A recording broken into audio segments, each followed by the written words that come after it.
Dagdagan ang inyong mga pang-aura at tara na sa tinaguriang Batanes of the East, ang Dingalan Aurora. It's definitely a perfect summer getaway dahil sa breathtaking view ng Sierra Madre at Pacific Ocean. Para ma-achieve ang panoramic view, kailangang ready ang inyong mga tuhod sa mahaba-habang trekking. Ang Dingalan po ay para po siyang 3-in-1. Mayroon po kasing bundok sa Dingalan, mayroon pong dagat, pwede kayo mag-swimming, at mayroon din pong falls. Ayun na nga, magkampisaw sa kanilang crystal clear na tubig. Masisilayan din ang ganda ng Lamau Cave. Paalala ng mga otoridad sa mga turista, naway pangalagaan ang lugar at huwag magtapon ng basura. Next na pag-aaurahan ang nakaka-falls sa ganda ng falls sa Adams sa Ilocos Norte. Swaka lalo ngayong tag-init kahit extra challenging ang lakaran para marating ito. Malamig at presko rin ang tubig na mula pa sa bundok. Pagkatapos sa Ilocos Norte,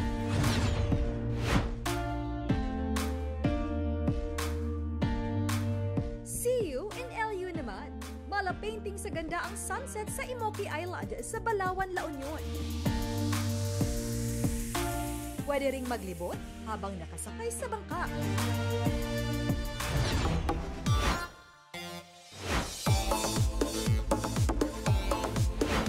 Ituloy lang ang getaway at lumipad pa Dawis, Bohol. Sa halagang 50 pesos na entrance fee, makakapag-enjoy na sa hinagdanang cave. Kung di marunong lumangoy, huwag mag-alala dahil may mga life jacket na pwedeng magamit. Bukod sa crystal clear na tubig, dagdag atraksyon din sa lugar ang stalagmites at stalactites.